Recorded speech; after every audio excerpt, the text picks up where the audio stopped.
Bienvenidas y bienvenidos una vez más a el podcast Mujer Mamá, el espacio donde vamos a desmitificar la maternidad y a conocer herramientas útiles para trabajar todo aquello que no nos atrevemos a comentar. El día de hoy me acompaña Sole Ruiz, del espacio Un Cerebro Feliz. Ella es una psicóloga especializada en terapia cognitivo-conductual y concretamente en EMDR. Soledad, ¿qué es el EMDR? El MDR es una desensibilización. Te permite en un futuro recordar sin dolor. Recordar sin dolor. Podríamos decir que es muy adecuado, sobre todo para traumas que se han quedado en el inconsciente. Sí, de hecho el MDR es bastante efectivo. No sé si te lo mencioné. Se ha comprobado su efectividad con veteranos de guerra, también con personas víctimas de violencia física o sexual. Todos hemos sufrido en algún momento algo traumático, porque el trauma no está alejado de nuestra existencia. Un trauma es un evento que sucedió de forma improvisa o muy rápida y no tuvimos ni el tiempo ni los recursos mentales para poder sobrellevar toda la carga emocional que se produjo en ese momento. Ok, Soledad, aquí estamos comprendiendo un concepto muy interesante. El trauma podría ser también algo pequeño que simplemente te desestabilizó porque no estabas preparado para afrontarlo. Tiene una carga emocional. El trauma tiene que tener una carga emocional alta que supere tu posibilidad y tus recursos en ese momento. Por ejemplo, un abuso sexual. En un abuso sexual, una persona, niño, mujer, hombre, indiferentemente de la edad que tenga, va a experimentar diversidad de emociones, entre las cuales van a estar culpa, miedo, rabia, tristeza, humillación. Van a experimentar diversas emociones Al mismo y tiempo. al mismo tiempo y en forma intensa. Y cerebralmente no estamos diseñados como para procesarlo así con tanta facilidad cuando algo es muy abrupto. ¿Qué sucede? Esa información se queda trabada emocionalmente. La persona puede ser que no demuestre ninguna emoción porque es probable incluso que ocurra una disociación, es decir, que la persona como mecanismo de defensa inconsciente, y a todos nos puede pasar esto, nos desconectamos de ese momento tan duro y lo bloqueamos. Hay gente que dice, ni siquiera me acuerdo o lo olvidó. Y ocurre que después de un tiempo, cuando el cerebro efectivamente empieza a querer procesar esto, la persona puede dar signos de estrés postraumático. Ok, entramos aquí con otro concepto muy interesante, estrés postraumático.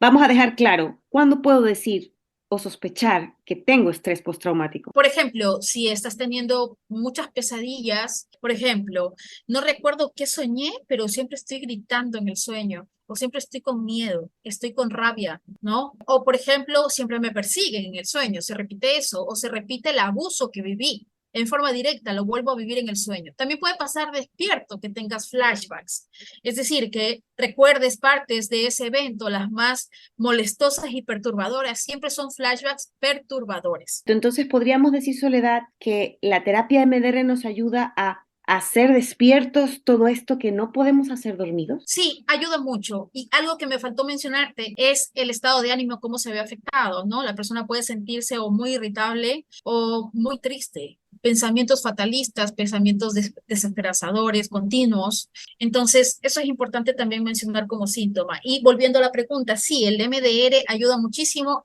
porque ahí viene la otra diferencia, el rol del terapeuta.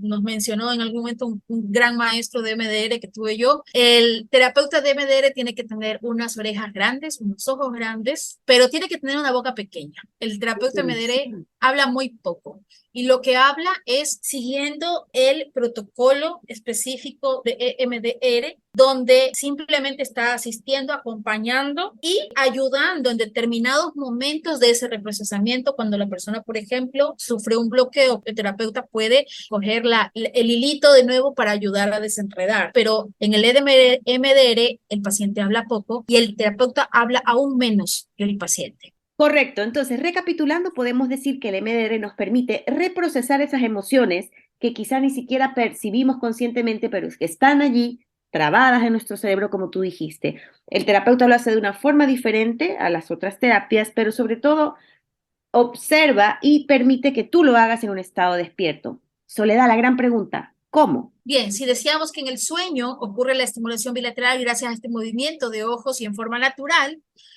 en el MDR lo hacemos en forma consciente, despierta y voluntaria. estimulamos bilateralmente el cerebro para que la información pase de hemisferio a hemisferio. Puede ser mediante movimientos oculares de izquierda a derecha, también por estimulación táctil Sí, a un ritmo específico y a una cantidad específica de estimulaciones. Y también la estimulación auditiva, que es con sonidos. Cuando trabajamos en terapia online, que es la que yo manejo, también depende de cómo se sienta cómodo el paciente, qué es lo que fluya mejor y también lo que tú veas como terapeuta de qué está funcionando también mejor con esa persona. qué interesante. Definitivamente el MDR nos acorta el camino, nos permite reubicar la emoción en su sitio, sobre todo sin que haya un momento en el que se quede trabada. Esto es lo que entiendo, ¿no? En tu experiencia, Soledad, ¿cómo está funcionando el MDR en tus pacientes?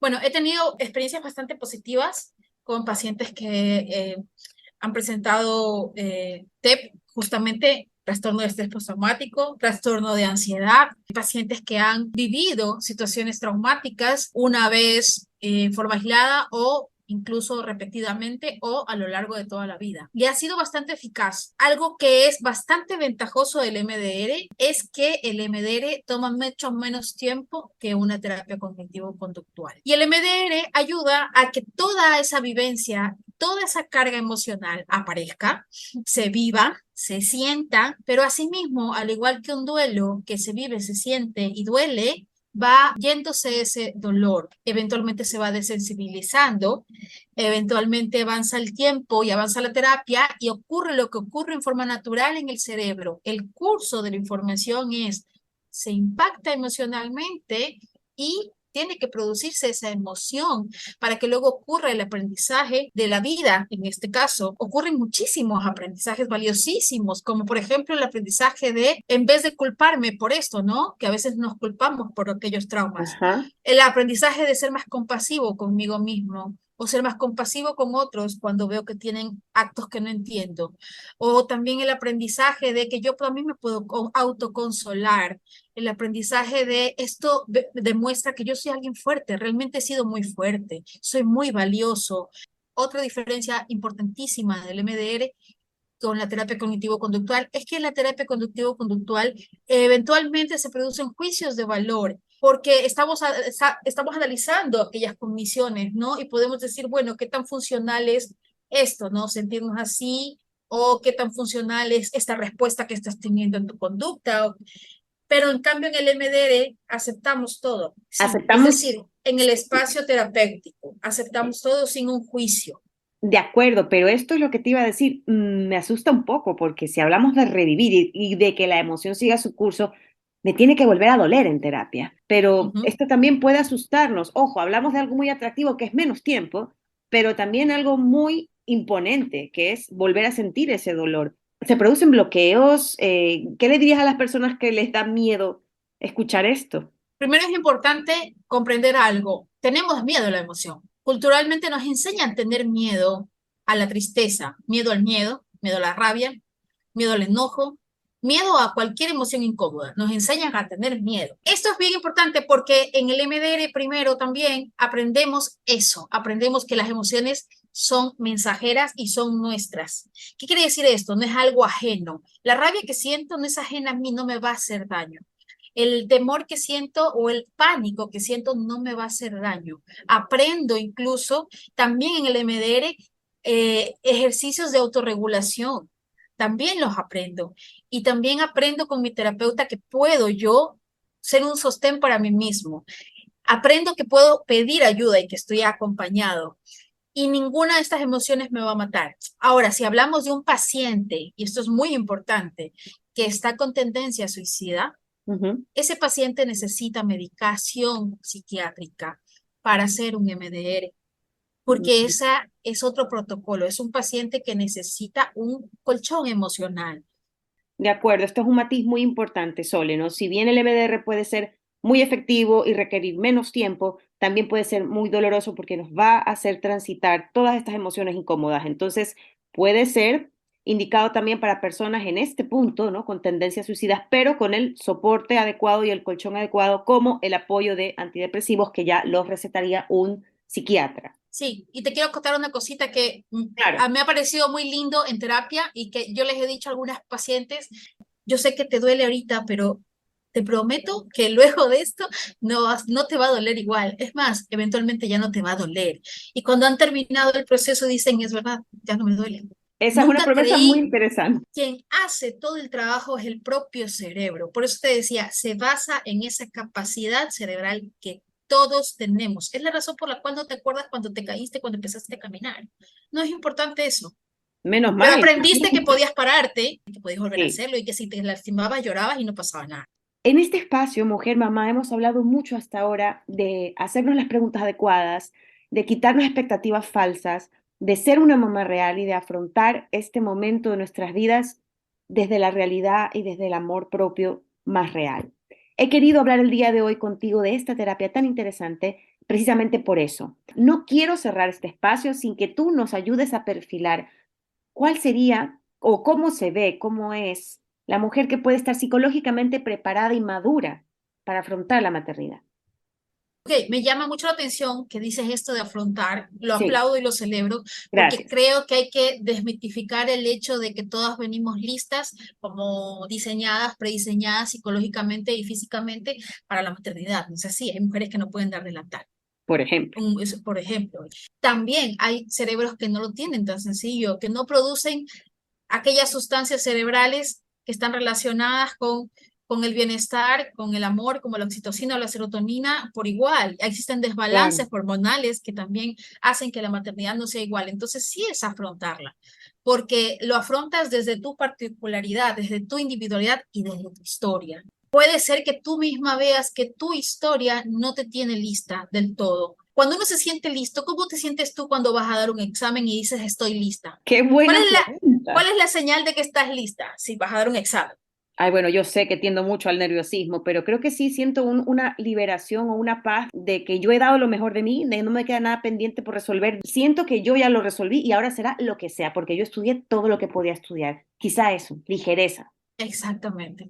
Hay una sensación de ligereza porque hay también esto de que me dices de yo asimilé y aprendí todo lo que pude aprender, pero también implicó mi esfuerzo, no solo que el maestro se pare y diga toda la materia, sino que yo luego coja dicha información y la asimile dentro de mí. Es lo mismo que hacemos con la vida, no solo que la vida me pase por encima, sino yo también atreverme a reevaluar mi vida y aprender aquello que viví. Existe una evolución, la capacidad de evolucionar. Y eso compromete mucho mi pensamiento, porque si yo estoy pensando que yo soy algo determinado, miraré el mundo desde ese algo y miraré mi futuro desde ese algo y miraré mi maternidad desde ese algo. Y esto me deja una pregunta muy clave en la cabeza, Soledad, y es que si no me siento lista entonces o si tengo esas dudas, o sea, no voy a poner esa inseguridad en otra persona, o sea, si yo todavía no estoy satisfecha, no voy a ser madre a ver si me completo y soy feliz, no. Aplaudo Exacto. también a las personas que, bueno, pues deciden ser madres cuando la vida las sorprende y les toca hacerlo, pero entonces si no estabas lista, es un muy buen momento para buscar la forma de procesar lo que ha pasado en tu vida. Pero para eso que tú me dices, en la primera opción, ¿no? La primera opción, aquella que dice, yo decido hacer esto, y la segunda, me sorprendió la vida Sí, y a ahorita veces estoy no te lo esperas. embarazada.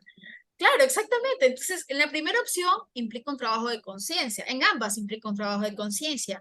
Pero ¿qué pasa cuando estamos hablando de una persona, una mujer que no tiene necesariamente, porque es que no todos tenemos la misma conciencia? Hay muchas personas que vienen a consulta y dicen, a mí me pasó esto, que no tienen ni idea si eso es un trauma o no es un trauma, si eso es un duelo o no es un duelo. Desconocemos mucho esto. No te sientes bien y vas y pides ayuda porque sientes que no lo puedes resolver. Volvemos al término resolver que tú decías, ¿no? El tema Resolver. de dar un examen, pero siento que no estoy resolviendo mi propia vida. Creo que ese es un indicador. Si te coge la maternidad de improviso y te has sentido últimamente que no has podido resolver, sería bueno plantearte la posibilidad de pedir ayuda, que para eso Correcto. están los psicoterapeutas. Los amigos te pueden dar consejos y te pueden escuchar y es completamente válido y es completamente útil y beneficioso y maravilloso el amor y la contención de tu núcleo familiar y de tus amistades. Pero un psicoterapeuta lo que hará es escucharte a ti más allá de cualquier afecto y ayudarte a que tú aprendas de tu propio cerebro y que hagas aquellas cosas necesarias para tratar aquel dolor o aquella enfermedad y llamar las cosas por su nombre y también tener un terapeuta que te pueda llenar de esperanza y ayudarte en ese camino.